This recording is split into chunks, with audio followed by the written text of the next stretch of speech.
O Show.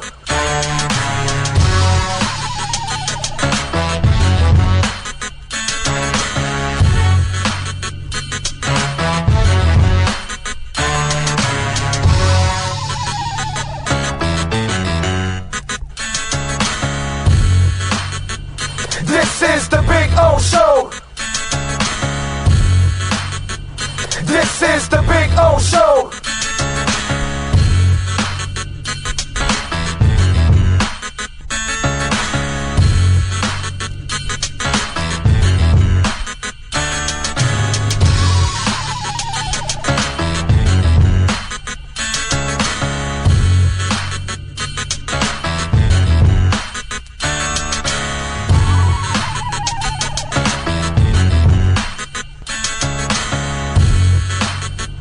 This is the Big O Show. This is the Big O Show. This is the Big O Show. Just one place sold the most Acura models in the last 17 years. Acura of Pembroke Pines. Take $10,000 off a 2025 Acura MDX during our 17th anniversary sale.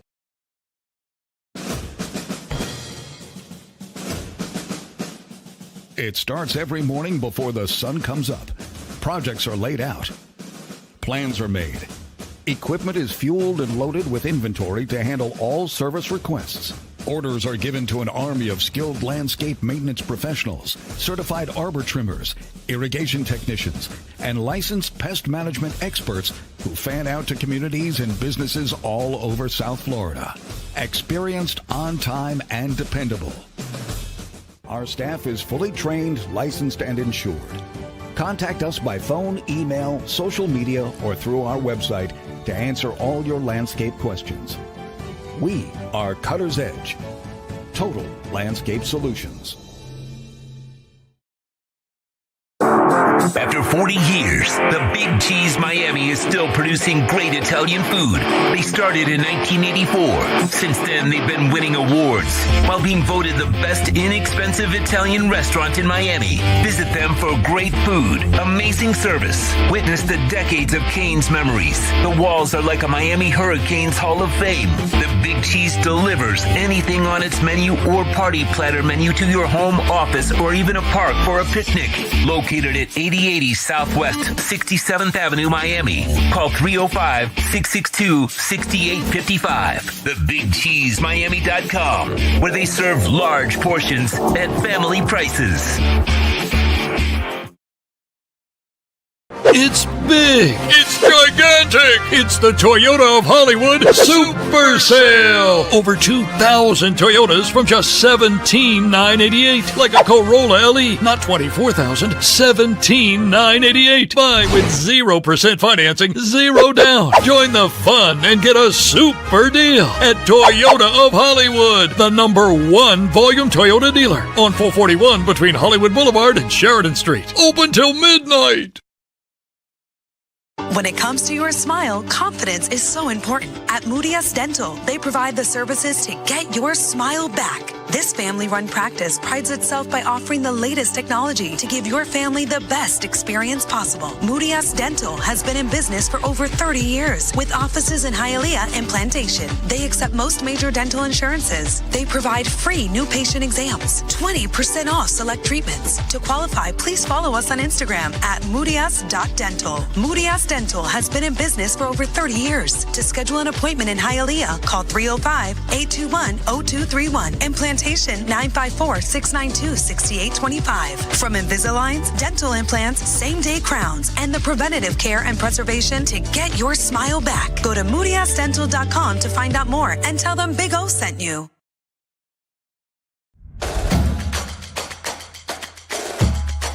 Welcome to Caneswear. New store, new items, same great experience. Family owned and operated since 2010, Caneswear has the latest merchandise from the Miami Hurricanes, Miami Dolphins, Florida Panthers, Inter Miami CF, and more. Come visit us at our store in Davie on University Drive, just south of 595, or online at caneswear.com. Caneswear, the spot Miami fans shop.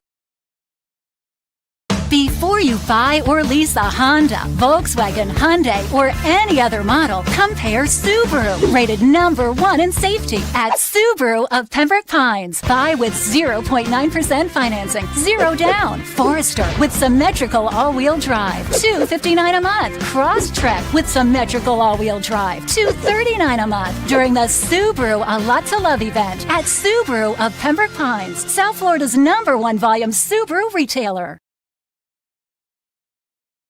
If you're looking to take your home or business to the next level, then RM Contractors can assist you. RM specializes in new residential turnkey, new commercial turnkey, home and office remodeling. Call them for free estimates. Serving all of South Florida, licensed and insured. Call Ray, 305-345-3649. You work hard to create the perfect atmosphere. You dream it, we'll build it. RM Contractors, 305-345-3649. Or Instagram at RMC Fisher Island. Hi, this is Jeff Welt from Welt and Rayom. Dan and I have been in business together for over 22 years. We're not your typical lawyers. When Dan's not working in the office, he's flying his stunt plane. When I'm not in the office, I'm either getting tattooed, bowling, riding a motorcycle, or going to concerts. We might not be your typical attorneys, but we are aggressive attorneys, and we'll do whatever it takes to get you what you deserve. Consultations are always free. Call us anytime, 24/7. Welt and Rayom can help. Just one place sold the most Acura models in the last 17 years. Acura of Pembroke Pines. Drive a new Acura ZDX, $439 a month during our 17th anniversary sale. The viewpoint, statements, or beliefs expressed on the following program by the host, guests, or callers are not necessarily the opinions of FantasyAccess.com, Media Group Inc. ownership, management, sponsors, or website. When it comes to South Florida sports teams, very few in the media have witnessed, lived, and covered it like the Big O. Let's start the program dedicated to your favorite South Florida teams with a passion that's unmatched. The Big O Radio Show is on. Here's the Big O. Good morning. Yes, sir. Welcome aboard. Time to have some fun. Are we good audio-wise? Did Streamyard get it right again or wrong again? How we doing? We good? We good? I'm getting a thumbs up from Sean. I like it. I like it. I like it. Although, wow. It's kind of odd. Okay, that's better. Little better. Little better. Yeah.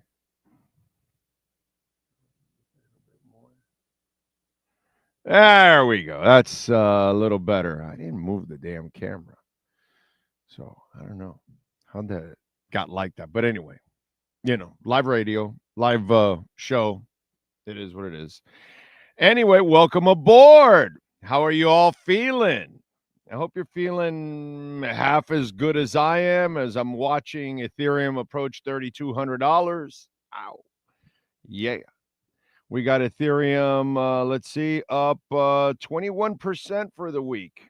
That's all. Just a mere 21%. I hope you're on the Ethereum bandwagon. We are up 4.3% for the day. Yes, yes, yes, yes. Like it. I like it. I like it. And the market, by the way, the Dow is up 50 points. The S&P's up down about a point. And then the NASDAQ is barely up, just like a sliver, a hair. All right. Anyway. All right. We got lots of stuff to talk about. We got some dolphin stuff, actually. We got some, actual dolphin stuff to talk about. We've got by the way, I saw Superman yesterday. Give you my review on Superman. Checked that out yesterday afternoon. Today I'm going to check out the Materialists.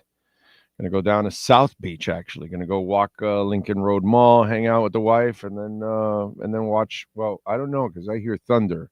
I don't know how the day is. I don't know if we're going to have a shit day. Maybe I won't be able to walk around Lincoln Road Mall and get some steps in. Looks like I may only be able to do the movie. I don't know. We'll see. We'll see what kind of a day we're going to have. So we got some stuff to talk about. I know there was the All-Star game. I did not watch it. I saw some of the highlights, and I saw that they ended with the swing off or whatever that bullshit is that they've got going on now, and Schwarber ended up winning it. You're not going to get much All-Star talk from me. I didn't really care. I actually watched, you know what I watched last night? Jaws 50th also. I watched that last night when I got home. While you were watching the baseball game, I was watching Jaws 50th on Apple Plus, and that was really good, by the way.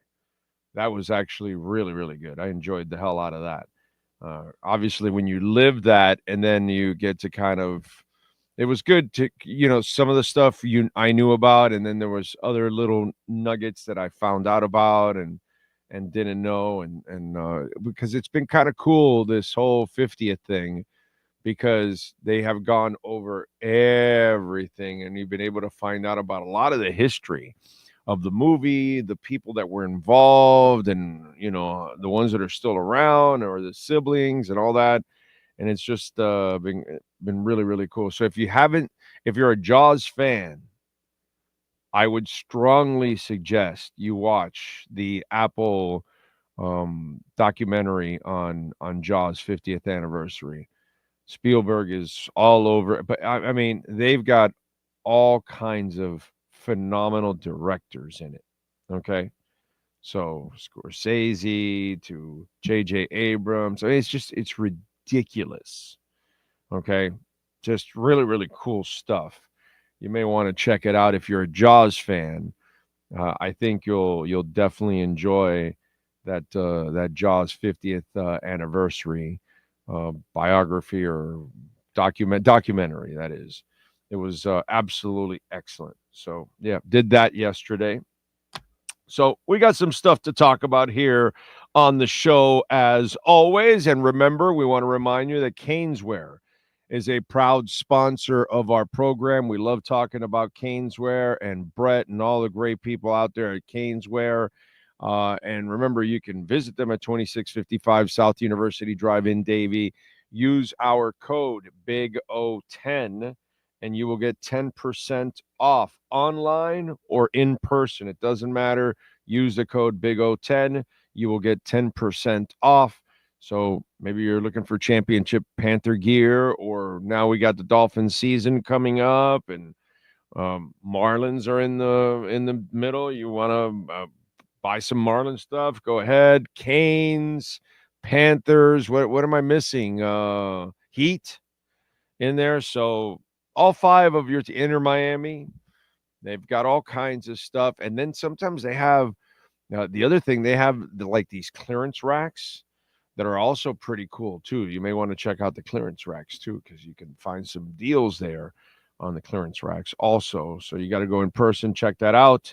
But yeah, go visit our friends at Caneswear and use our code BIG010 and you will get 10% off. All right.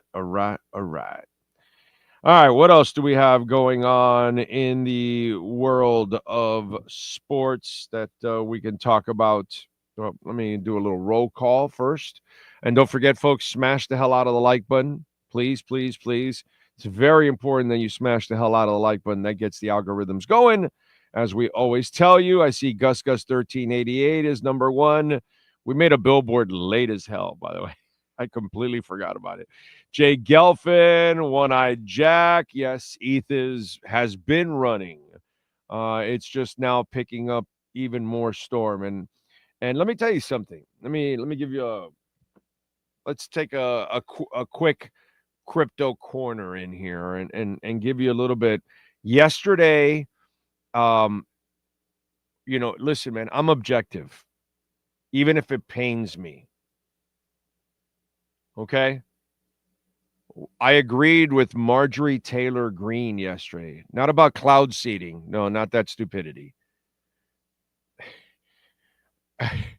She voted down the bill yesterday. She was one of 12 Republicans because they control everything. And although Democrats, some of them are voting for this because there are some that actually make some sense on that side of the aisle. Some of those idiots actually think crypto is good. Most of those idiots don't because they want to control you with CBDCs. And we'll get to that. And so Marjorie Taylor Greene was one of 12 people that voted the bill down. And you thought it would be a slam dunk. I thought it was a slam dunk. And I'm like, yo, what's going on here? So she comes out and they interview her. And it's on my Twitter feed.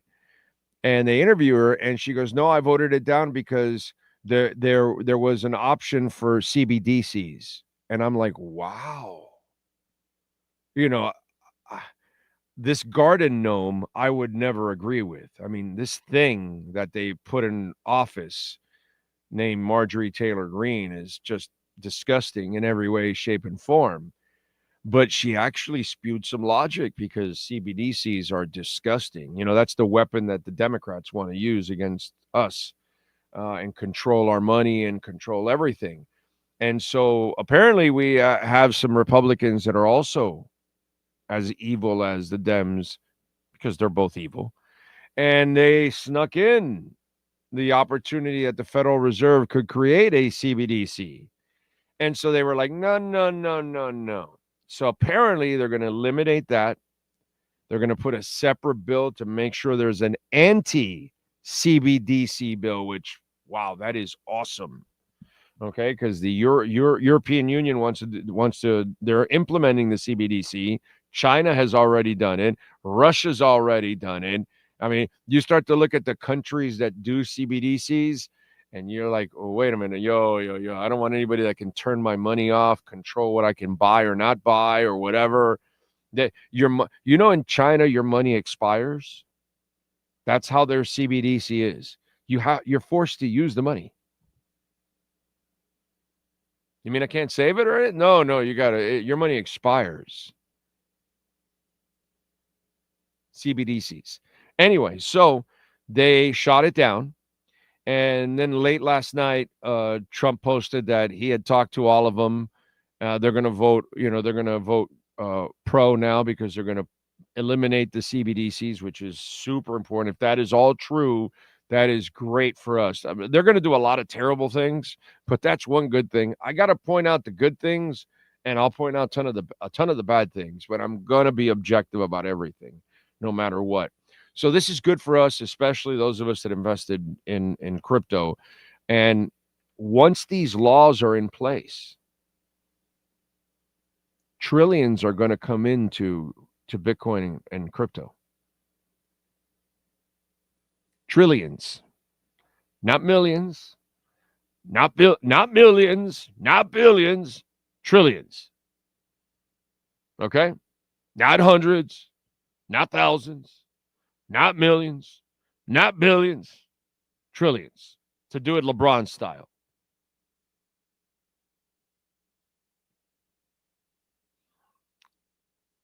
The average person out there has been waiting for rules and regulations. These are the rules and the regulations for crypto, for Bitcoin, for stable coins, all of that.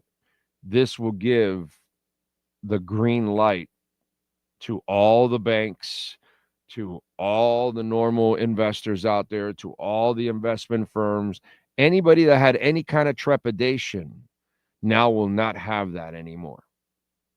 And it's just going to be pouring in. And you're already seeing it. There are trillions I think there's like 9 trillion, I believe, sitting on the sidelines in bank accounts and stable coins, waiting. They're trying to find a home. And you're going to see people pull money out of the bond markets to go into Bitcoin and into crypto. You're going to see people pull money out of their money market accounts to go into Bitcoin and into crypto. This is what's coming now. And once this bill is passed, oh my God, this is just going to open it up. So those of you that invested, Those of you that have been in it for a while and you've been patient, now this is everything you've been waiting for. Now, the entire time that you've been accumulating, whatever you've been accumulating, and you did your homework, if it's going to hit, this is when it's going to hit. Okay? I know Bitcoin's going to hit. I know Casper's going to hit. I know Ethereum's going to hit. I know Solana's going to hit.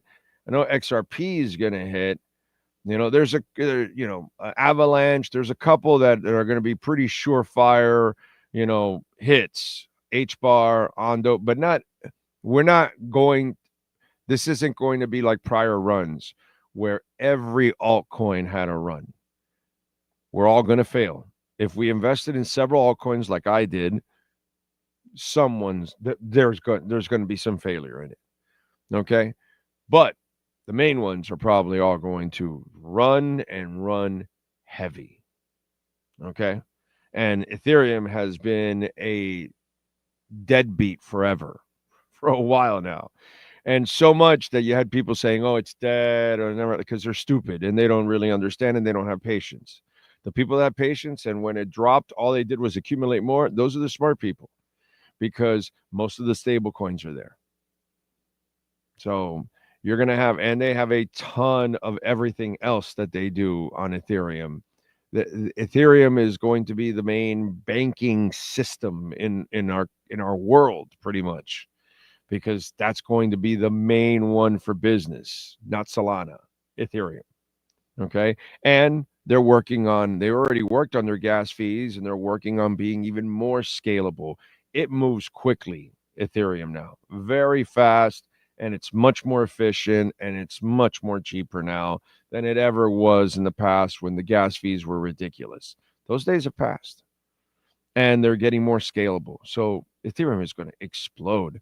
Sui will make its move. There'll be some that are going to make some moves no matter what, but not all of them. Not every little coin out there, not every shit coin and all that, like in other bull runs. No, there's going to be a reason why it goes. Let me give you a little something. China printed $700 billion yesterday. We haven't even started printing yet. Okay. 125 public companies now, according to Bitwise, hold 847,000 Bitcoins, worth $91 billion. And that number of 125 public companies just continues to go up. And with these rules and regulations coming in, this number will more than double. Okay. Smarter Web Company has continued their 10-year accumulation strategy. They bought 325 more Bitcoin, and now they hold 1,600 Bitcoin. Okay. The U.S. spot Bitcoin ETFs are now on a 9-day inflow streak of $4.4 billion. Since 2024, they have brought in $53.3 billion. So just everything out there paints the picture for Bitcoin to explode. Absolutely explode. So here we go. Buckle up, boys and girls. Supposedly they're going to start the voting this afternoon. I don't know if it'll be done by today or tomorrow or whatever, but I would imagine that those crypto bills are now going to pass. And, listen, there's a whole ton of other stuff that's going to be bad and all that. I'm just talking about crypto. I'm just talking about Bitcoin. I'm just talking about those investments and what is affecting it and how it's going to explode. Okay. So there you go. There's a little Bitcoin and crypto talk for you. Alan is in the house. He says, when you come into the chat, hit the like button. That is very true. Sean and I appreciate that immensely. NorCal is waking in the bacon. Lisa Rose is in the house. Rochester in the house. Oscar Rojas is smashing it. Alexis, Sam the man, sweet baby Ray says, you are not a financial advisor, but you don't need to consult with one if you invest in Bitcoin. It's not rocket science. It's true. I saw what's the name of this dude? The guy from Barstool. What's his name, Sean? Portnoy. Dave Portnoy.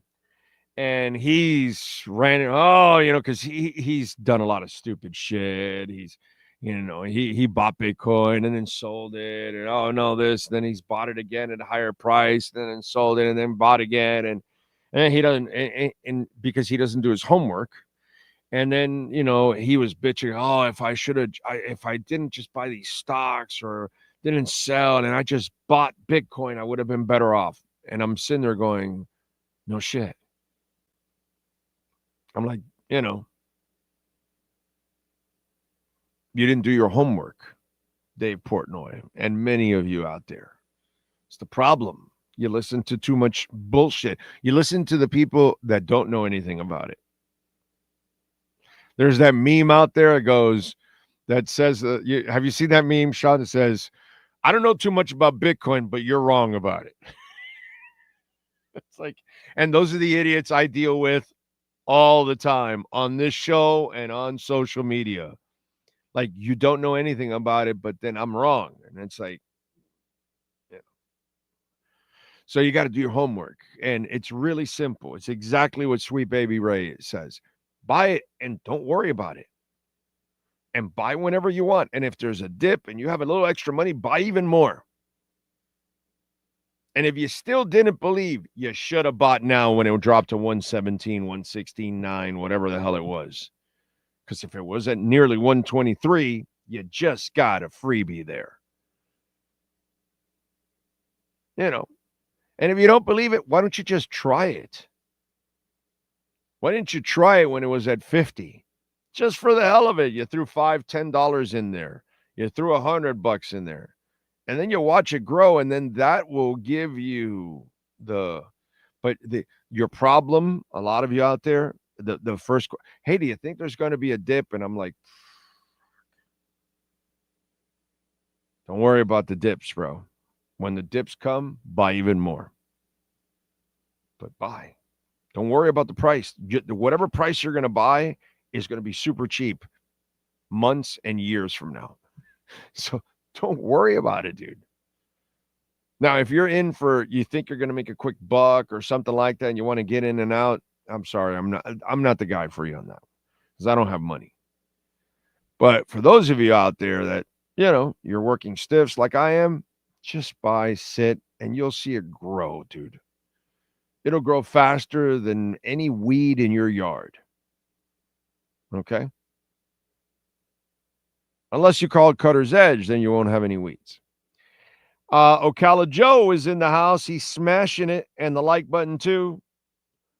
Manolo Rivera. Big Johnson. Juan Rosa.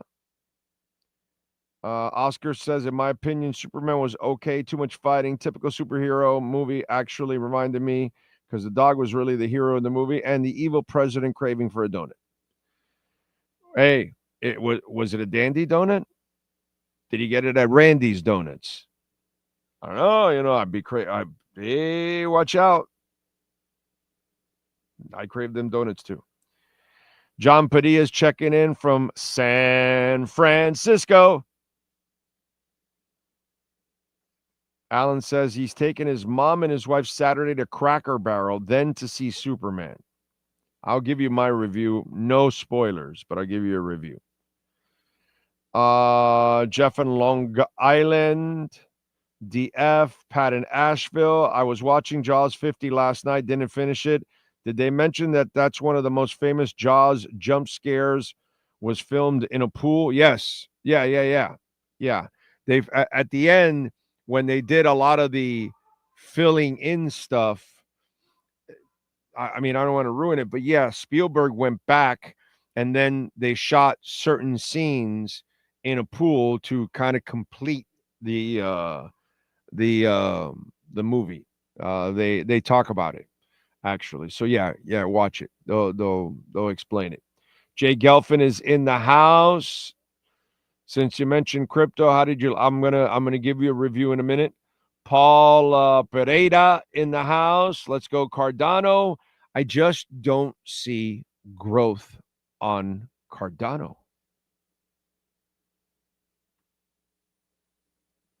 Where's the partnerships? Where are the businesses that are growing on their ecosystem? I don't see enough growth on Cardano. And that's when he's talking about buying $150 million of Bitcoin for the Cardano reserve. You remember, Hoskins has gone from shitting on Bitcoin to now praying and worshiping at its altar now. Okay? I'm just telling you. He has been humbled in a big time way, and any of us that own Cardano, we've got to be very, very aware of what's gone on. I have minimized my bag of Cardano. Okay, it is one of my smaller bags now, because I have not seen any growth from it. You know, I have not seen anything. And that's my concern with Cardano. It has everything in place. Everything is in place. The smart contracts, the speed, the security, everything is in place. Now, I'll tell you one thing also.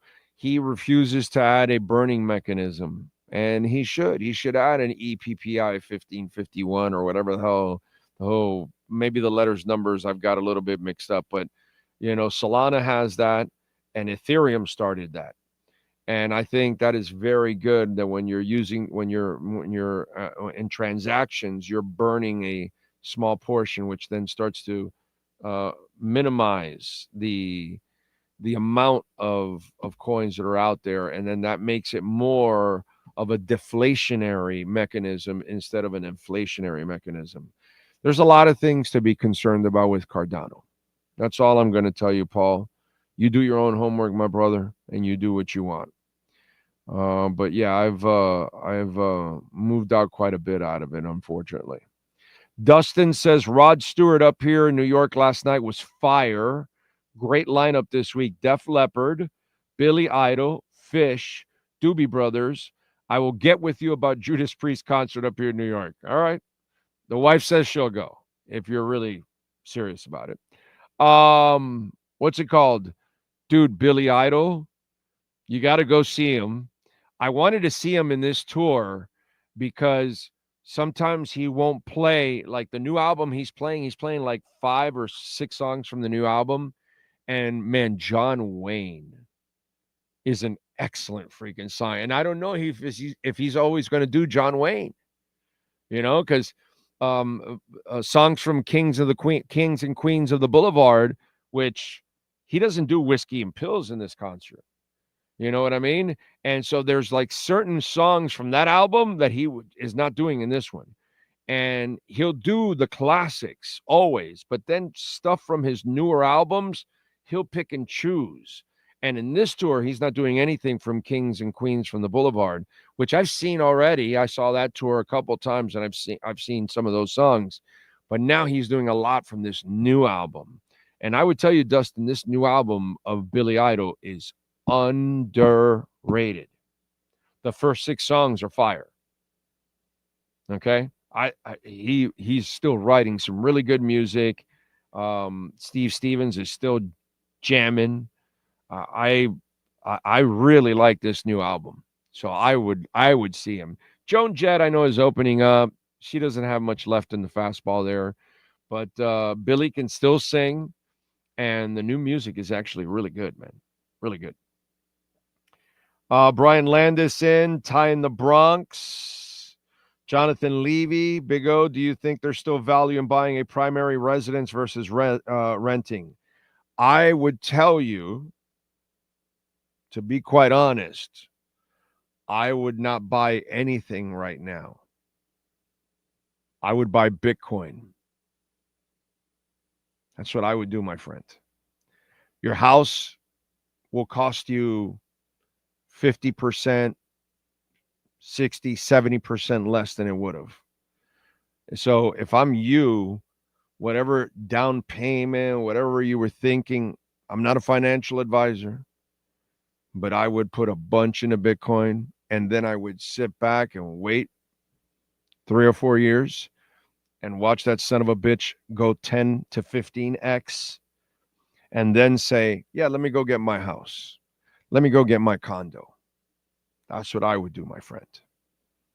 I wouldn't buy it now because your house, if you buy it, it will not go up in value at the rate of Bitcoin. Your diamond, NVIDIA, whatever it is, nothing is going to rise at the rate of Bitcoin. So invest in Bitcoin instead and make it cheaper to buy whatever you want to buy down the line. Because it outpaces inflation. It outpaces the growth of everything that's out there. Real estate, you name it, doesn't matter. Stocks, bonds, whatever. Nothing outpaces Bitcoin. That's what I would do, my friend. If I'm a couple that just got married, I wouldn't buy a house. I'd rent a cheap apartment somewhere. I would try to stay minimal as possible and put my money in Bitcoin and let that mother grow. And then I can go buy my house and buy the whole house at the same time and eliminate the payment, or I'll pay for a large portion of the damn house. Okay? That's what I would do, my friend. But I'm not a financial advisor. I don't know jack shit. That's all I can tell you. Let's see. Josh is in. Say hi to Alexa for me, my brother. Fernando Perez, LB, Big O with the Panthers going back-to-back and getting into XRP when it was at 40 cents. Living in Florida, enjoying the sunshine and water, brother. God is good. Crypto is the now. Yes, sir. Got that right. Portnoy lives down the road from here in Saratoga. Passing by every day, heading to the racetrack up here. That's my favorite drummer in the world is Mr. Portnoy. Let's see what else. Christian D, thank you, sir. Agree, the new Billy Idol album is good. Hear it once a week. It's really good, dude. It's really good. It's really good, man. The first 6 songs. Drop off after that. But the first 6, fire. I'm definitely like, first 6 got me hooked. You know, back end of the album, but that's all right, dude. When 6 of your songs in the album are pretty damn good. The song he does with Joan Jett is excellent. I mean, it's just a really, really good, really fun album. It blows you away. Like, dude, you're up there in years and you're still making good music. It's really cool. By the way, remember, you can make a donation to the show, Cash App or Venmo at Cash Big O Show. That is Cash Big O Show, Cash App or Venmo. Nice way to keep us going and support the show. You can make a Bitcoin, Ethereum, Chainlink, or Solana donation too at the same time. And we appreciate it as always. Thank you, thank you, thank you. Let's see. Obviously. Pat Nashville sending me a couple of Jaws memorabilia stuff. I will say this, after watching all this 50th anniversary stuff over the last couple of weeks and then watching the show last night, there's a part of me that wants to go to Martha's Vineyards just to hang out for a couple days and just go check out everything, because not much of it has changed. It's kind of stayed, in a time capsule in a way. So it's kind of cool. All right, let's get to our 3A Graphics sports calendar and the amazing Alan Blanco. If you need custom printing and embroidery for your company, corporation, call them 786-618-1443. Tonight, 7:30, Inter Miami on the road to take on Cincinnati. They need to continue their winning way so they can climb the table. Saturday, another football action. Well, Inter will also be back in action against New York Red Bulls, but Miami FC, They are taking on Charleston Battery on the road in that one. Last night, All-Star game, the American League and the National League. They played to a 6-6 tie, but then they went to a swing-off. And Kyle Schwarber for the National League won it. So the National League ended up winning the All-Star game off a swing-off. I've seen it all. The Fever last night defeated the Suns 85-77, but Caitlin Clark left with another injury, now a groin injury. And she's had a quad. She never had an injury in her entire career, never missed a game. High school, college, and the first year in the pros. This year, man, she is, and she is shooting like, I don't know, like one of like 802 from three-point range on the road. She has had a horrible year because of you got leg injuries as a shooter. That's a bad combination, dude. It's a bad combination. Anyway, but the Fever still won. They defeated the Sun 85-77. Luckily for Caitlin, the team is loaded this year. They made some great moves. They put a great team around her. They're really good even without her. So that's impressive. The Chiefs, they signed guard Trey Smith to a 4-year, $94 million extension. $70 million of it is guaranteed, making him the highest paid guard in the league. And the Jets made Sauce Gardner the highest paid cornerback in the NFL, $120 million extension through 2030. It averages $30.1 million per year for Sauce. That is your 3A Graphics sports calendar.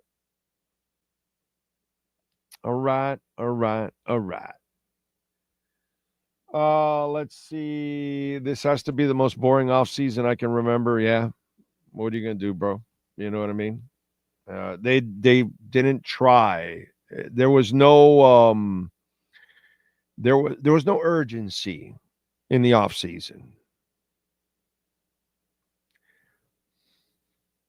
You know, I'm glad you brought that up because I didn't even think about this, but it just came to mind. We got to shit or get off the pot. Right? Because I got a question for you, Alex. There's a part of me that I'm kind of glad that they've done what they have done, that they did the bare minimum. They got their young draft picks, like they got young people and a group of young people to turn over the roster. The last thing I wanted was to throw more money into a fire. You know what I'm saying? And I think, Alex, that I don't look forward to this season, but I kind of have a little umph for this season. Okay? And I'll explain it this way. I'm tired of this dude. I'm glad you went overboard and didn't mortgage the future and pay for more people and guarantee more contracts in the future and trade future picks. And you did everything to try to load up the team. And then we're all trying to get excited because they bought this player, they bought that player, they traded for this, they got extra picks, all this, that. And then we got freaking Mike McDaniel effing it all up like he already has for 3 straight years. He has shown us complete incompetence.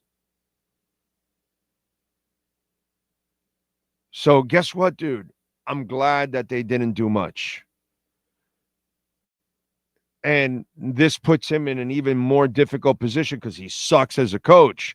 And in order you to get out of this hole now, you got to be legendary as a coach because you got to be able to coach your ass off and overcome stuff. That's not who he is. So, Alex, a boring offseason will rid me of Mike McDaniel. And you couldn't fire him after the Colts game because I don't want him around anymore. I don't want anything to do with Mike McDaniel. I'm fucking tired of Mike McDaniel. I think he's useless, bro. Yeah, he's got a great mind to write up some plays, but he doesn't know how to do it. He's like He's a 16-year-old, okay? All right? He's a 16-year-old, and through the door, okay, all of a sudden walks in Salma Hayek. Yeah, I know it's statutory rape and all that other shit. I don't care about that. I'm not talking about that, but I'm just saying. And she doesn't know he's 16 because he's 21 or whatever. And she wants to seduce him. And that 16-year-old is going to be taught a brutal lesson by that woman because he can't handle it. He won't be able to handle Salma Hayek and the experience and who she is at this point in her life to where a 16-year-old is. How many times have I told you? It's the same analogy. It's the 16-year-old or 15-year-old that steals their dad's Ferrari and wraps it around a tree. That's who Mike McDaniel is. So why am I going to keep giving him Salma Hayek and he is going to become Newbomb Turk in the Pie Mobile in the front seat?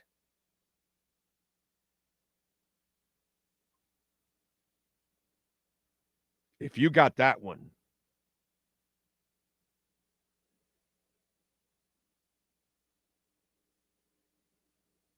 Fran Drescher in the back of the Pie Mobile did not perform. So I'm tired of it. I'm tired of it. And I'm glad that they didn't do much and that you're going to need a superb coach to make anything, to make chicken salad out of chicken, because that's what this is. Let's not try to hide. I get it, dude. Writers got to write and write up hope for you guys because, remember like that fan, that guy that, was complaining that I had Furones on and he tweeted Furones, "Oh, I can't believe you guys were trashing the season before it starts. What a disservice to us fans because you all want to be lied to." It's like that other guy. Oh, why do you challenge the writers when they come on? Do you know more than they do? Well, sometimes I might. Yeah. You want me to lie to you? Why? Because other people act humble and all that. You think deep down inside they're really that humble? They're just being nice to you. I'd rather just be honest, just brutally honest, and that's it. Leave it there where it's supposed to be. So let's be honest, bro. I'm glad they went in this direction. I'm glad that they took the draft picks for the spots that they need. I'm glad they went in free agency for the one position you desperately needed to fill. Is that a guard? I'm super glad about that. I'm super glad that they didn't overextend themselves and commit to more veterans because that has not worked out because you don't have a coach that can handle veterans. Have you noticed that? So we got to move on from this guy. We're going nowhere with Mike McDaniel. I'm glad that it went this way. I'm glad, Alan Brown, this was a boring ass offseason. Because a boring ass offseason might allow me to flush Mike McDaniel down the toilet. And let's get Weaver in there. And now let's turn the page and maybe I can feel better about the future. But I can't feel better about anything when Mike McDaniel is running the team. He's terrible, dude. And he's ruined all the talent that has come through there. And he should have won a bunch more games. And last year, just alone last year, he should have won 3 to 5 more games. And that's because he's not a good enough coach. So now, because of the boring offseason is it's like Bitcoin. It's the savior. It's the savior. And that's why it's my story, and I'm sticking to it. That they stopped investing in this guy. And what they did was they invested in what they needed, what they thought fundamentally had to become in this offense. More physical at the line, bigger running backs, get a big receiver involved in the Icon kid. And then unfortunately, the Jonnu Smith, well, you got burned because you made a great contract. Hey, you ever notice that Rosenhaus was Ogbaugh's guy, and then Chris Greer got a 2-year deal off his ass for like $9 million or something, like $5 million each or something. He got like 18 sacks in those 2 years. And then he got the other contract, but unfortunately the changing of coaches screwed everything up. But that was a favorable contract. And so now the Jonnu Smith deal was a favorable contract for the Dolphins. But they got burned because the agent was in a terrible position because he negotiated a bad deal. Hey, by the way, what are they saying now about Sealer? Everybody's talking about, he might hold down. Oh, it's a terrible contract. Oh, he's underpaid. By the way, who negotiated that one also? Wasn't it Drew that negotiated Zach? Isn't it Drew that negotiated Zach Sealer also? Can you look that up? I'm pretty sure it might be Zach Sealer that negotiated that. Just saying, no, because he's, everybody talks about he's like the great negotiator.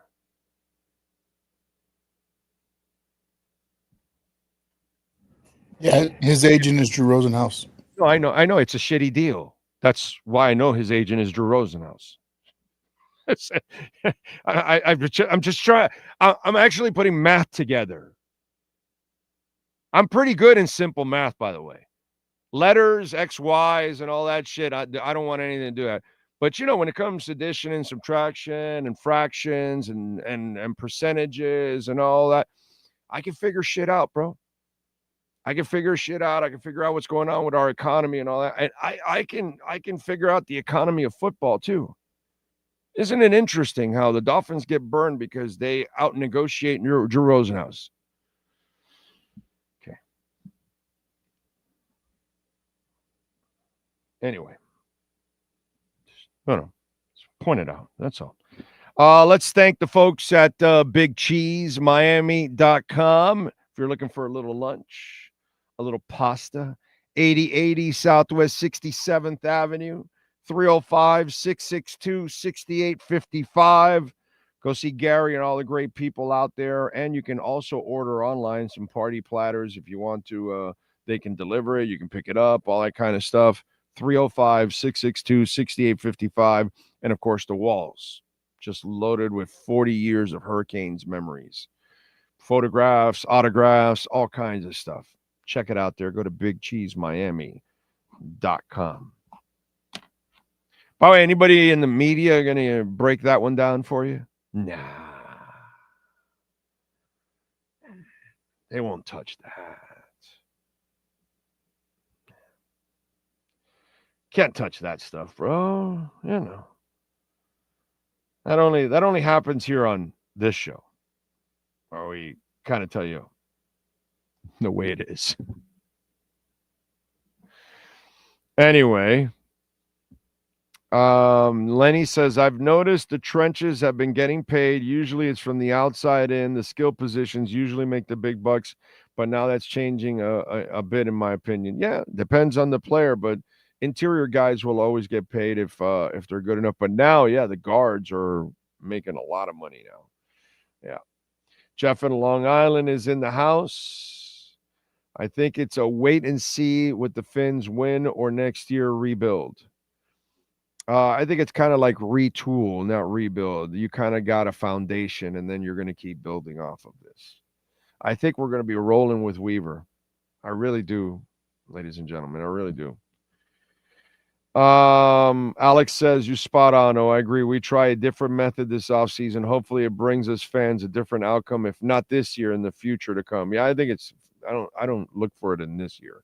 Unless you get to fire McDaniel like within the first few weeks, because things go really bad, and then Weaver takes over, and then he has the magic touch or something, and he does things that this guy can't do. I don't know.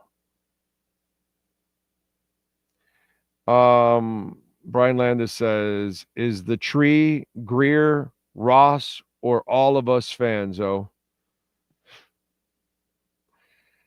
My brother, it's just a rough ride for all of us, is what it is. A rough ride for all of us. Big O, I was watching the Cardinals game from Tua's rookie year. He could move. I don't know why people say he's the least mobile QB or whatever. Dude was shifty. It's a shame his health won't allow him to run. It's not his health. It's that he shouldn't be running. He shouldn't be running, dude.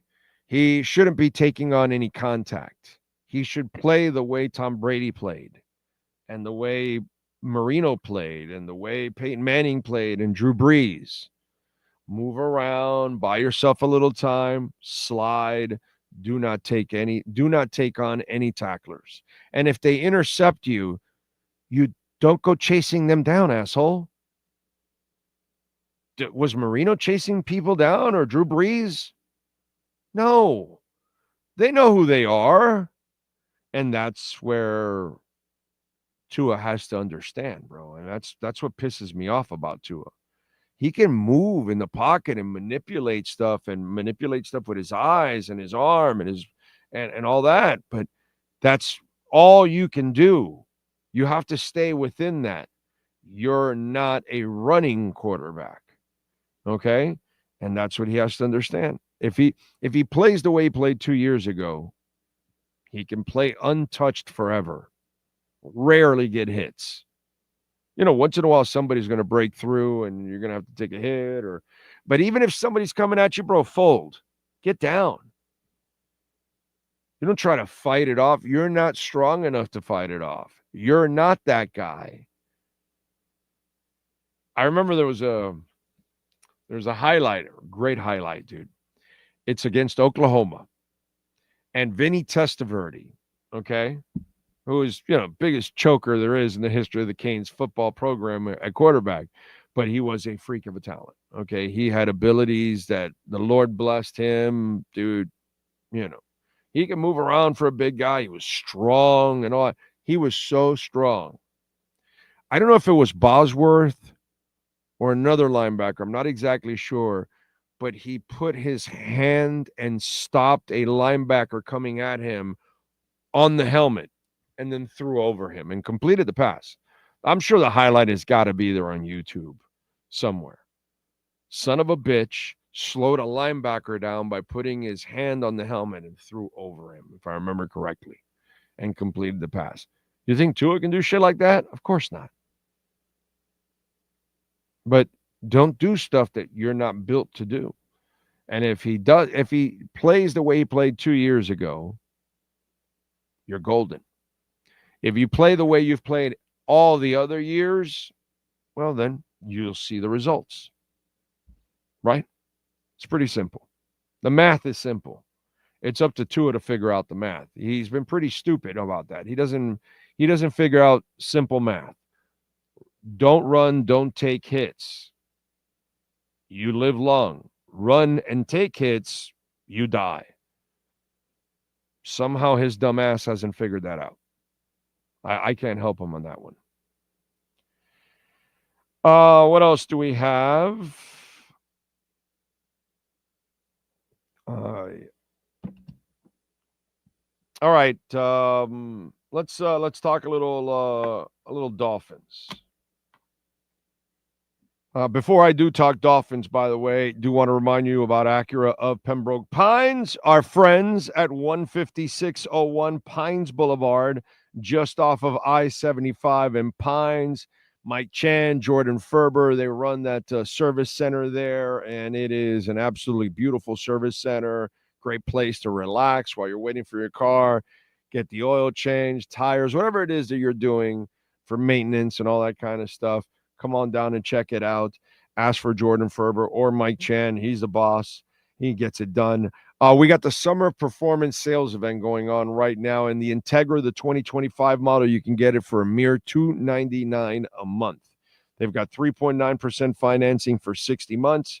The ADX, a beautiful brand new model and sedan for the 2025 year, $349 a month.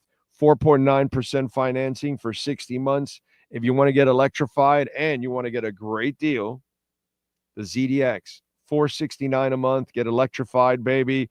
Get over 300 miles there on the charge, too. 0% financing for 72 months. Hurry, because we're running out. Still have a few of the 2024 models left, which is absolutely insane. The RDX, my lovely wife drives it every single day, $419 a month. Hers is 15 years old, so it's pretty durable, okay? $419 a month, 4.9% financing for 60 months. Get on down there, check it out. Tell them that Big O sent you. They will take care of you at Craig Zinn's Acura of Pembroke Pines. All right. Let's get to a couple of Dolphins news and notes.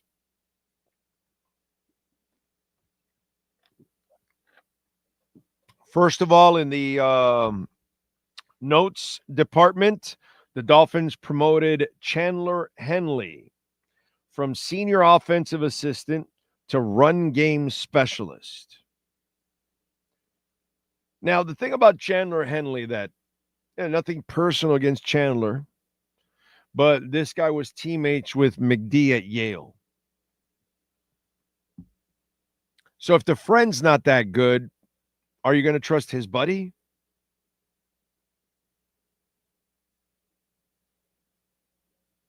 Probably not, right? If your friend is kind of unreliable and inconsistent, and then he's going to say, oh, yeah, no, my buddy's fantastic. I'm going to look at him and go, dude, your standard's not very good. So if he's fantastic and you suck. Anyway, but I'm just saying. It's not. I don't know too much about Chandler Henley. Maybe he's way better than Mike McDaniel ever could be. I don't know. Maybe he's the smarter friend out of the two. Just Mike got lucky. I don't know, personality or something. He's the funny guy. Like he amuse yous. So I'm just saying. I read that, and when I found out that he's also, teammates with McD at Yale, I'm like, oh, no. Okay. All right. Now, from the news department, we have the information that I think, kind of told you ahead of time, because if you watch or listen or read certain media outlets, they might have told you, no, Darren Waller's going to make as much as Jonnu Smith made.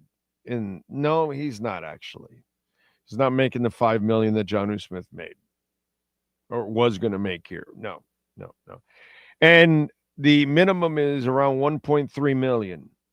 What did we tell you here on the show?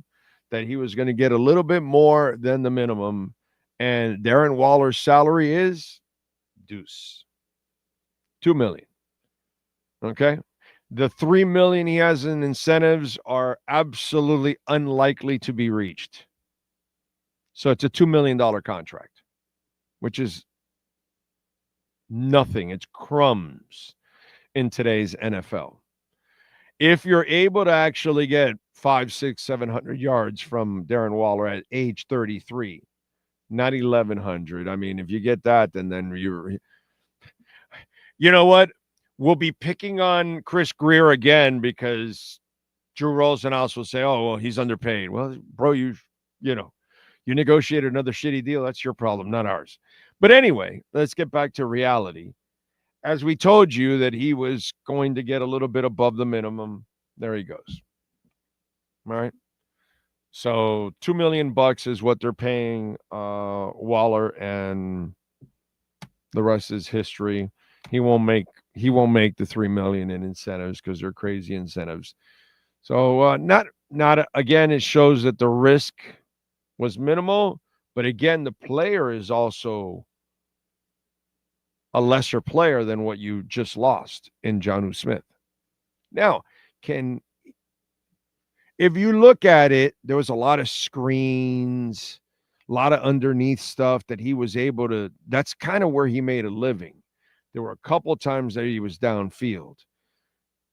What he did in the Dolphin offense wasn't that hard. I'm just trying to kind of point it out to you that Darren Waller can get 400 or 500 yards on this team because you have to worry about Tyreek and you have to worry about Waddle. And maybe if you could get the Icon kid going, really the key is going to be the running game, as we all know. If you don't get the running game going, it's just going to be tough for everything else. You're not going to get your deep game going. And there's a trickle-down effect. You all know this. We've already talked about this all last year. But you think about it, there's no gamble here whatsoever. At least there's that. Okay? And then there's a potential for all upside. Because if he gets 500 yards, that's upside. Okay? Because it's hard to count on Julian Hill. And what's the name of the other kid again? Forgot his name. Tanner Connor. It's hard to count on those. It's unfair to count on those guys because they haven't proven anything.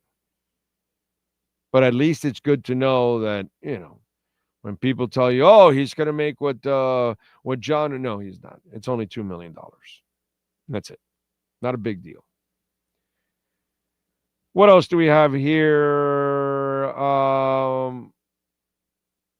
Mike McDaniel is going to have to look into his inner Vince Lombardi in order to survive past this season. Yeah, I don't think he can do that. Pat in Nashville, good old boys promotion just to get his friend something else to add to his resume. Yeah, basically. And a raise. He got his buddy a raise. But outside of that, I can't feel good about anybody being suggested by Mike McDaniel. You know what I'm saying? We are approaching, we are now at 119,000. Bitcoin is pumping a little bit right now. It's up 2.5%, which is a beautiful thing, ladies and gentlemen. And I believe Ethereum is now over 3,200. I am waiting for the update here. Yeah, wow, we're at 3,257, dude. We are up 9% on Ethereum. That is very nice. Very nice, ladies and gentlemen. Very nice. I like it. Jasmine is up almost 7%. Caspa is up almost 8%. I like it. Solana's up almost 5.5%. Avalanche is up 7%. Chainlink is up 10%. The Starless DAO is up almost 7%. Polkadot's up almost 8%. Van Art Chain up 8%. Cardano, for the gentleman that was asking, up 5.5%. XRP still under $3, but is up almost 5%. So you got some movement. Pendle, which I love, up 10%. Good shit. Good shit. So we got some movement in the market, boys and girls. Telling you, when they pass that bill, that's going to be crazy. Okay? That's going to be absolute insane when they pass it. The Dow, by the way, is only up 25 points. It's not really pumping like Bitcoin and crypto is right now. It looks like we're having a decoupling moment here. Bitcoin has decoupled from everything now as people are starting to figure it out, which is a beautiful thing that they're starting to figure it out. Anyway. But by the way, just going back to the contract stuff, it's funny how we play this game, right? I hear people say, well, they didn't want to pay Wilkins. Well, wait a minute. That was the smart move. Okay, but they didn't want to pay my boy in Minnesota. Damn it. What's his name? The linebacker. Help me out there. Van Ginkel. So that's legit.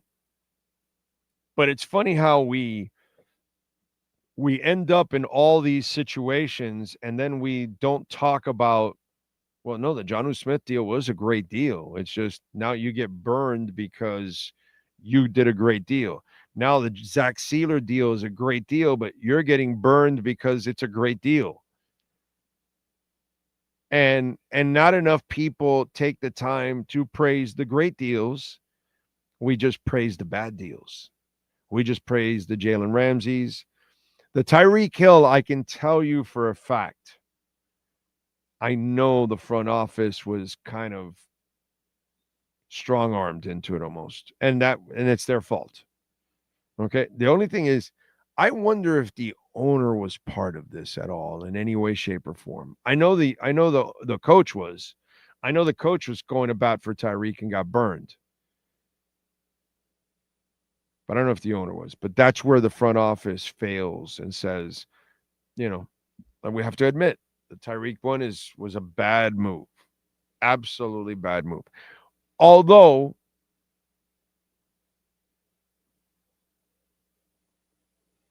you got a couple 1,700-yard seasons.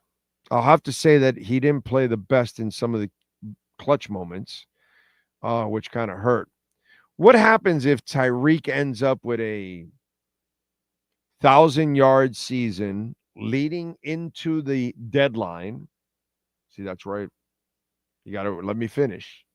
A 1,000-yard season, that ain't much. 1,000 yards heading into the deadline, and let's say you get a 3rd-round pick, 4th-round pick. Somebody gives you a half-decent pick because they want to make a Super Bowl run themselves. Does that ease off the pain of guaranteeing this money? I wonder. For some out there, does that do that? Because basically then you're paying for that draft pick. You kept them around, but at least you got a pick out of it, which would be good. That's really what we all got to pray for, is that Tyreek can stay out of trouble, play well, and at least you can get a draft pick out of him by the deadline. Would be nice. But it's funny how we play this game with the contracts. And listen, the GM and the owner and everybody else, they deserve the heat for the mistakes that they make, but they don't get defended enough for the good decisions that they make at times. We kind of gloss over it. And the Jonnu Smith one was just perfect. Nothing about that was really the Dolphins' fault. He was under contract. They negotiated a great contract. People, why Sealer's going to hold out? Well, wait a minute, man. They negotiated a great contract. They got themselves one hell of a player last year at a bargain. So I don't know. So we're supposed to paint them in a bad picture. See, you have media members that paint the front office. Listen to this. You have media members that paint the front office as bad guys because they made great deals. I'm sorry. You're not being a bad person. You made a great deal.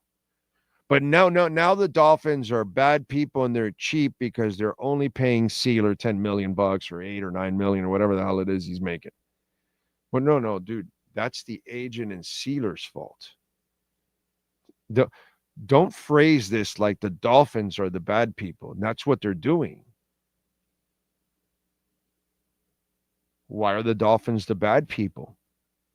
Why is Chris Greer because it fits your narrative? I'm going to do it the other way. I'm going to say, well, Chris Greer schooled Drew Rosenhaus. And now he's in a situation that he has to look good, look better. And I don't follow all the other situations he has around with other teams, but I bet he's made those mistakes all over the place. It's just here we have this little umbrella of the media. I know because I'm in it, but I've never given an F notice. But the rest of them, they don't cross that line. because they want the bread. They want to stand in line, and they want they want to be nice so the priest can give them the bread. I don't need Drew Rosenhaus to make a living, brother. I never have. I'm here 35 years in. Sean and I are 5 years in now into our own platform without Drew Rosenhaus's help. So I get it. They want to save face and not call shit like it is because you might piss off the agent. I don't give a shit about pissing off agents or players or front office or owners or whatever. But it's interesting notice how it's being phrased. Like the Dolphins are the bad people. No, they're not. No, he negotiated a great deal. Why is he a bad person?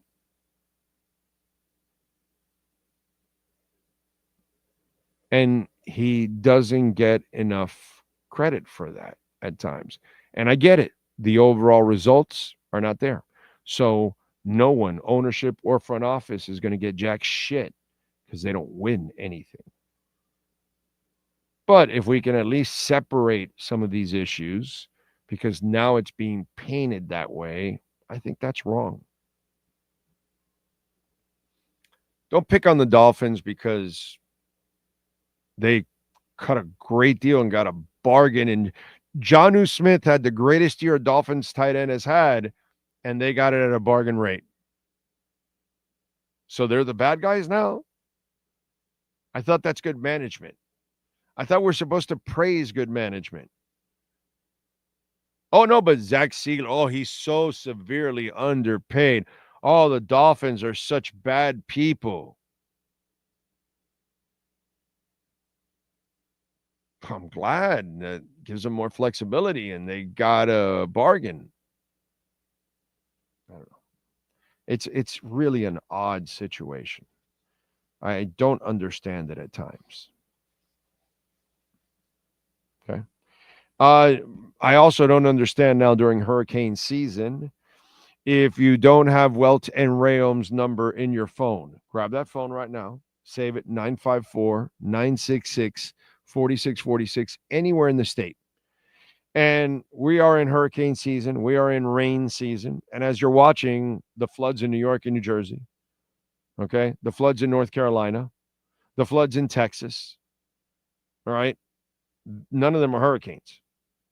So these are all water events, and it can happen to any of us. Save the number because these insurance companies don't care about you. 954-966-4646. And tell them that Big O sent you. The consultation is completely free. Even if you don't need it right now, you may need it in the future. That's why. Call them. Bankruptcy, homeowner property damage, condo damage, business owner claims, commercial litigation, personal injury. Jeff Welt and Daniel Rayom. 954-966-4646. All right.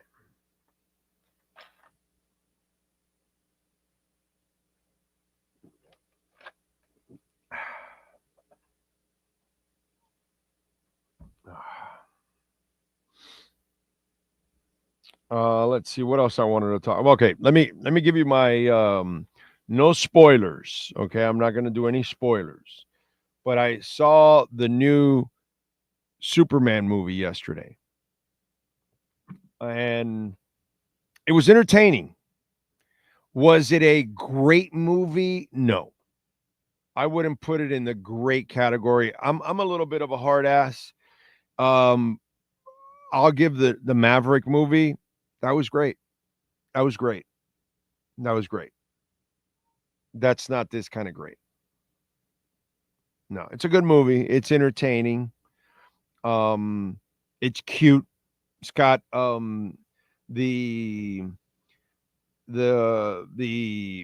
characters on the periphery of Superman.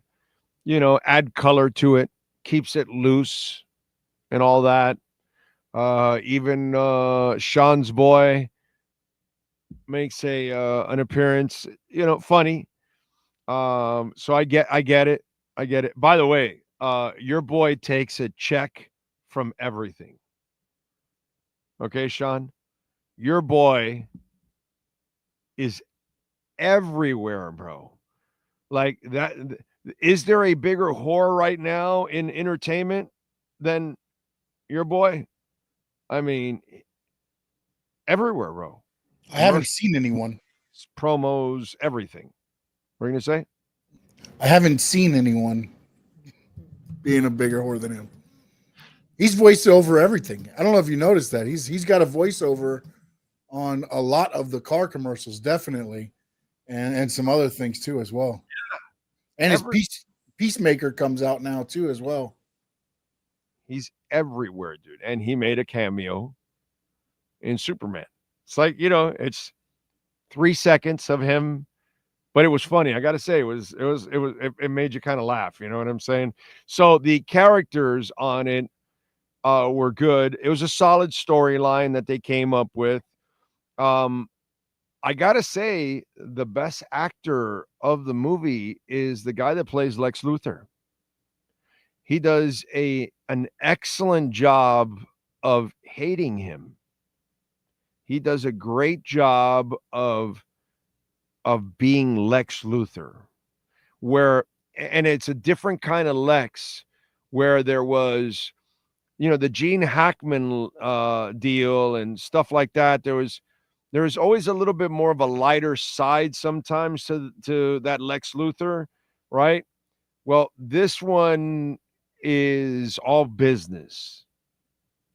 Okay.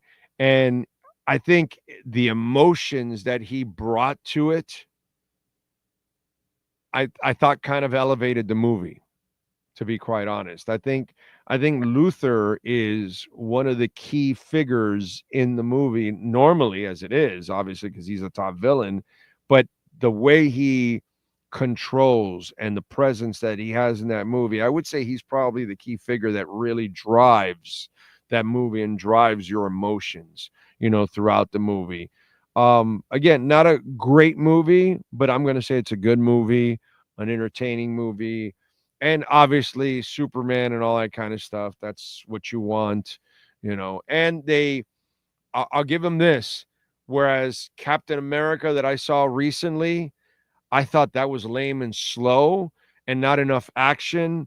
That's the other thing that Superman did good. I know somebody was saying before that there was a lot of fighting or maybe too much. I actually thought the fighting was good, but it wasn't overdone like it was in, oh God, what's the one I just saw with all the different Thunderbolts, I think it was called, or some shit like that, right? That is just came out recently. That one had it was an overload. So Captain America was too little. The Thunderbolts or whatever the hell it was, that was an overload. And then I thought the Superman fighting here was just right to keep you engaged and having some of the action. So overall, solid movie, but I'm not going to sit here and tell you, oh my God, it's great and all that. Nah, I'm not going to go that far, but it was entertaining. I enjoyed it. That I'll say. Today, I'm going to watch The Materialists.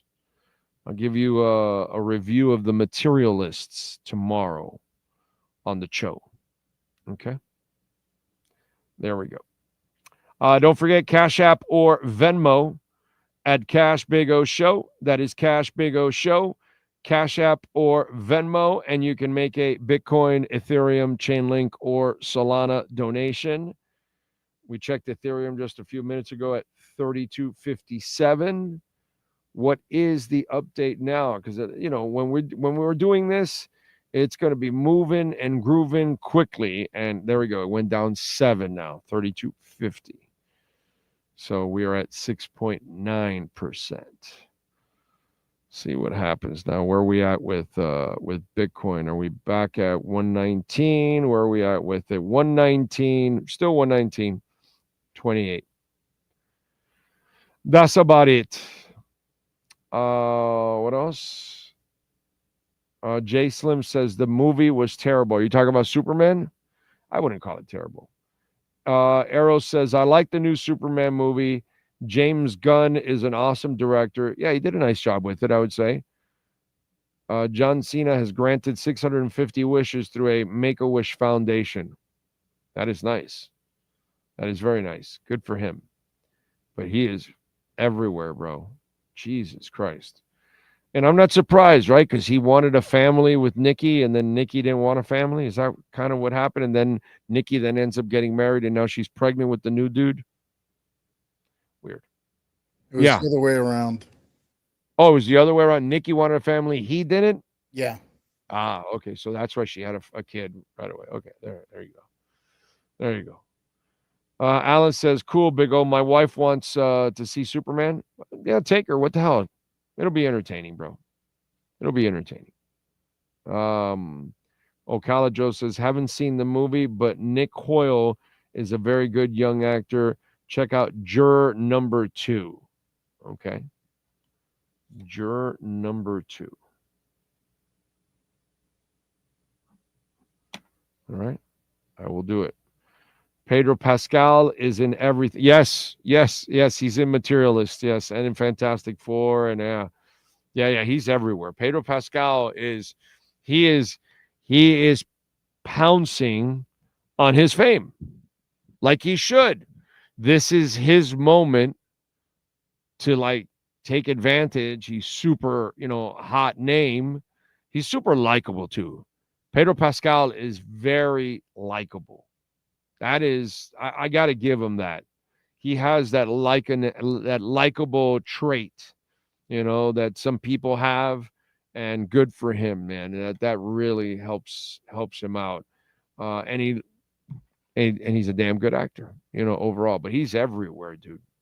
Everywhere, man. Yeah, it is amazing how much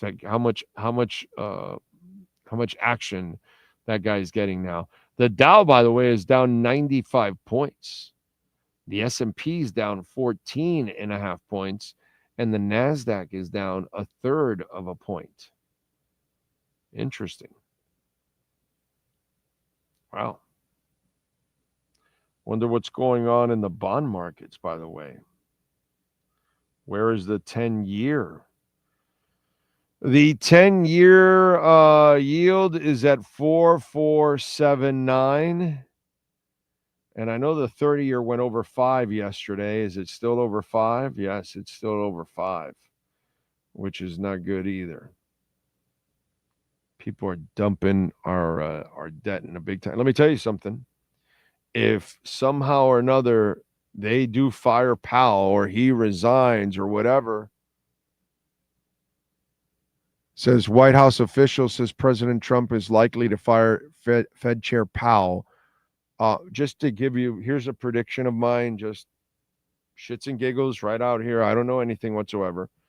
If they fire Powell, our bond markets will explode. People all over the world will dump our debt right away. And Bitcoin will skyrocket to 300,000 like that. Okay? Just telling you. I don't want it to happen because it's going to cripple us. We are not going to be able to sell to the world that the Fed and everything is run by Trump. That's going to be a disaster. Just telling you. Okay? So, but there's a campaign out there, and I'm sure they're doing dirty stuff to him behind the scenes that we don't know about because politics are dirty. But for those of you that invest, the stock market will suffer. The bond markets will be crushed. But I will tell you this, the one asset that is it'll be steroids. The more volatility, the more economic destruction you have, the more empowers Bitcoin. Bitcoin's going to go up no matter what. But if that stuff happens and they fire Powell and then he puts his own puppet in place like he has everywhere else, just telling you. So I'm not hoping for it, but if it happens, Wow. It'll be disastrous, ladies and gentlemen. It'll be disastrous. Yeah, sadly. All right, let me do a little music stuff going on here. All right, let's go with birthdays today. All right, let's start off with musicians born on this date. All right.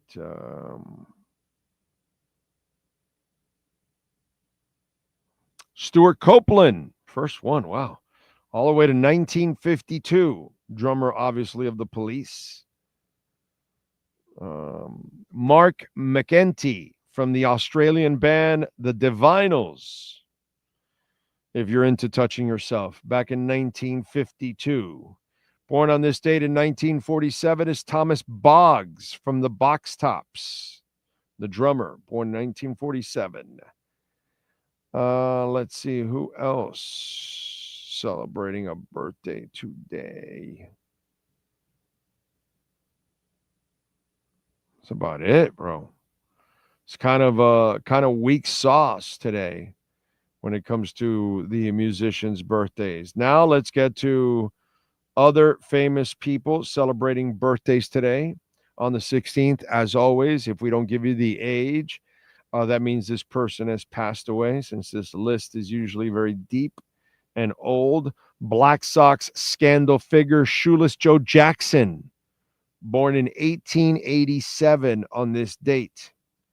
By the way, the movie 8 Men Out, there's a bar scene that is all wood. It's a really beautiful, that bar is in Indianapolis. By the way, in downtown Indianapolis at a sushi bar. Let's see what else. What else do we have here? Orville Redenbacher, the popcorn tycoon, born in 1907. Barbara Stanwyck, if you're into the Big Valley, big fan of the Big Valley. Back in 1907, actor, dancer Ginger Rogers, born in 1911. Tennis Hall of Famer Marguerite Court, born in 42. She's still with us. She's 83. Jimmy Johnson, football coach, born in 43. He's 82. Dancer Michael Flatley, born in 58. He is 67. Actress Phoebe Cates, born in 63. She is 62 years old. Phoebe Cates with maybe the most, at least top 3 80s movie scene of all time, right? Anyway, actor Will Ferrell, born in 67. He's 58. Barry Sanders, born in 68. He is 57. Actor Corey Feldman, born in 71. He's 54. Actress Rosa Salazar, born in 85. She's 40. Actor James Maslow from Big Time Rush, born in 90. He's 35. And that is it. Sean Stanley, sir. Do you have wrestlers born on this date?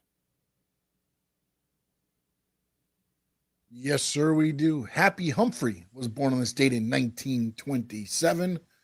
The great Bobby Lashley turns 49. Chris Chetty, he's 51. Excalibur, he turns 45. Speedball Mike Bailey, he is 35. And QT Marshall turns 40 on July 16th, 2025. All right, good stuff. Let's move over to a little music history and find out what happened today in music history. We start off in 62 on this date. The Beach Boys were signed to Capitol Records. In 66, the year I was born, Jack Bruce, Ginger Baker, Eric Clapton formed Cream on this date. In 77, Sean Cassidy went to number 1 on the U.S. singles charts with Dadu Run Run, whatever. Number 1 hit. Sean is the half brother of David Cassidy. In 82 on this day, Billy Idol released his self-titled album, and it featured Hot in the City, Hot in the City Tonight, and White Wedding. Let's see who else. In 96, Tonic released their debut album, Lemon Parade, that is, and it features If You Could Only See. And let's see who else. In 2007, the White Stripes played their shortest live concert ever at George Street, St. John's, Newfoundland, Canada. Jack White played a single C-sharp note accompanied by a bass drum and a crash cymbal hit from Meg. At the end of the show, Jack announced, "We now have officially played in every province in territory of Canada."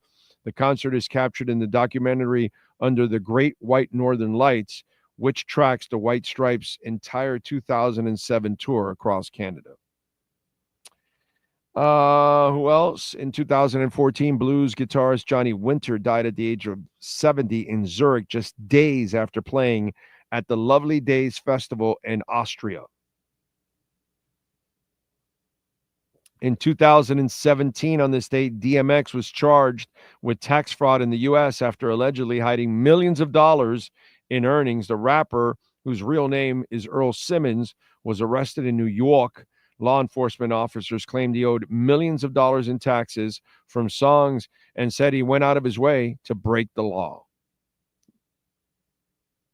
Who would think that DMX would want to break the law? Come on. In 2021, on this date, sadly, Biz Markie died at the age of 57 due to severe complications from type 2 diabetes at a Baltimore hospital. And that's what happened today in music history. All right. Let's see what else. Dolphin Dave, you keep giving the GM a pass. He has not won since he's been here. I'm not giving him a pass. You're not. It's you that not giving him a pass. I don't give a shit about it. I'm not worried about it, bro.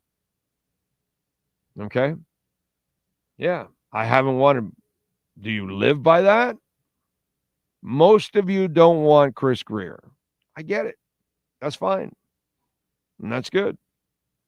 What can I tell you? I actually think he's the best GM we've had here in a long freaking time, and forever. And I think that there's some other things going on, and at times I'd rather not lose the guy that can find a boatload of talent. One way or another. It's got to be tweaked, but we're a lot closer to being a competitive team with a guy that can find talent. You got to find the coach. That way you can settle on your coaching staff and you don't have to make changes anymore. There's too many players that could have been here that left that could have made this team a much better team. And there's decisions that you could have made that could have made them a better team. And I get it. But I don't know if all of them are made by him. And if he survives this offseason, then that tells me Mike McDaniel's not his guy. So then it's hard for me to blame everything on him when there's still some stuff going on. But that's the part I don't know. I can't answer that part. But we'll see what happens this year, because the offseason was carried by a general manager that seems like he's safe. And you did not do enough to save the job of the head coach. So that's the part that has me confused. But if you guys are waiting for me to say that, well, you're going to have to keep waiting, But, yeah, I'll admit, Greer's made a bunch of mistakes here. There's no doubt about it. I can't argue with that. But, man, the amount of talent that's come through here, I'm used to seeing our teams constantly screw up the drafts, whereas I'm seeing better players come through the drafts, street free agency. He makes trades that, this was a terrible situation with Jalen Ramsey, and he made it palatable, which was insane. I don't know. I think things can be tweaked to keep him here and get over the hump, but I totally understand where most of you want the owner to sell. You don't want Greer here, you don't want McDaniel here, or you don't want Tua here. And listen, I wouldn't have drafted Tua. You know, I'm on record. I would have taken Tristan Wirfs, you know, a guy that already has Hall of Fame numbers, and he's only played a few years in the league. What is it, 5'6" now, same as Tua? And he has Hall of Fame numbers. You know, that's how great of an offensive lineman he's been. But they took him. Okay, the reason I wouldn't have taken Tua would have been the injury history. Okay, now we know the injury history, but I know the kid can play. He can throw the damn ball. And I've also learned while he's been here that if he plays the way he's supposed to play like he did 2 years ago, just get rid of the goddamn ball. He'll live forever. You know? So I'm sorry, dude. And for those of you that are waiting for that, you're going to be waiting for a while. You're going to be waiting for a while. You know? Because I've seen a lot of bad general managers here that can't find anything. This guy can find talent in the draft, undrafted. This guy can make trades left and right. He makes good deals at times. Yeah, he's going to make some bad deals. Yeah, and he hasn't found a good coach. If both of the coaches are his coaches. There's no doubt. But let's see what happens with Weaver now. If this is the case, we're going to have a turnover now. Let's see what happens with Weaver in this case. But what can I tell you? I'm not ready to give up on the guy. I've seen so much worse. So that's why. What else do we have? Shoeless Joe Jackson was one of the greatest and pure hitters of all time. Both Babe Ruth and Ty Cobb admired his swing, and they and others copied his hitting style. As long as they don't copy him being a racist, right? I'm sick of not winning. Yeah, well, that's 40 years, bro. You know, it's 40 years. Worst part is not getting over the hump with Marino. Okay? That's when you have a super freak and you can't build anything around the guy. That would be a problem. Let's see. What else do we have? I understand how you feel about McCochin. 2 to 3 years. We've gone to the playoffs. Yes, not the wins, but he's young and injuries have played a part. Yeah, if that's how you want to look at it, that's fine. He was supposed to win 3 to 5 more games last year with the talent he had, injuries and all. And he didn't. This is a guy that didn't know that Thompson couldn't play. He had Skylar Thompson for 3 years. Mike McDaniel is a waste, bro. He put Tyler Huntley in and didn't change the offense until the 4th time he started. And then he started running on offense for Tyler Huntley. He's the dumbest smart guy I've ever seen in my life. Why? Because he's so freaking ignorant. He's so stubborn and ignorant. He'll keep doing something stupid over and over and over again, and it'll take him forever to figure it out. Okay? His ignorance is beyond comprehension. I'm done with that guy.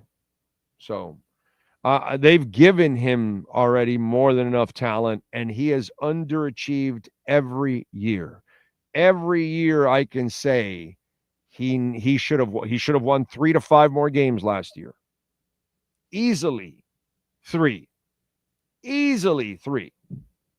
The first year he's here, he doesn't know the down in a playoff game. I don't have time for this, bro. So no, that I don't have time for. I've seen incompetence, and that guy is the definition of incompetence. So I'm done with that guy. What else do we have?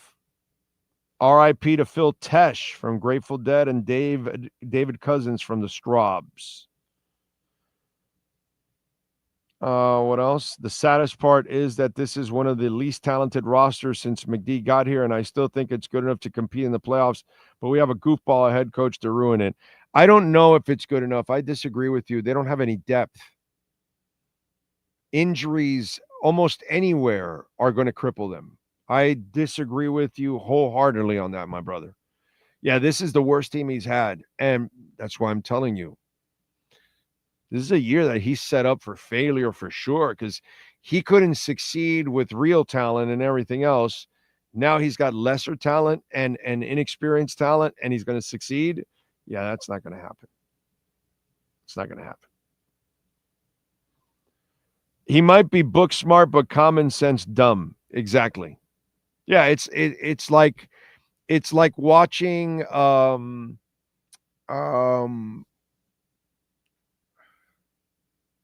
Robert Kraft go into an Asian day spa. I'm sure Robert Kraft is a very intelligent man, but completely lacks common sense. Okay, you're a billionaire. You're going into an Asian day spa? How stupid are you? That's where you're going for a happy ending? Yeah. No doubt. So, anyway, what are you going to do? It is what it is. All right, we are over 19 now. So 19,158. Let's see if we get to 125 today. That's what I'd like to see. A little 125 action. As always, don't forget to smash the hell out of the like button, folks. All right. Appreciate all of you out there. We thank, of course, the great Sean Stanley. Tomorrow we'll be back at 3:00. We're at Hialeah Park. We'll be talking to Steve Calabro.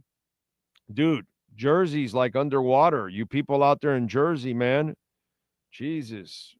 God bless you, man. Hang in there. New York, hang in there. North Carolina. Pat, I don't know if it's bad in Nashville, but damn. Texas. But hey, folks, remember, climate change is not real.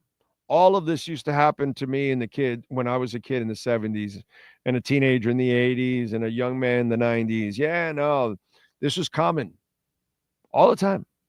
All the time. It's normal. Don't worry about it. Climate change, not real. No, not at all. Anyway, we'll see you all tomorrow. Same time. Whoa. Same place. Same bat channel.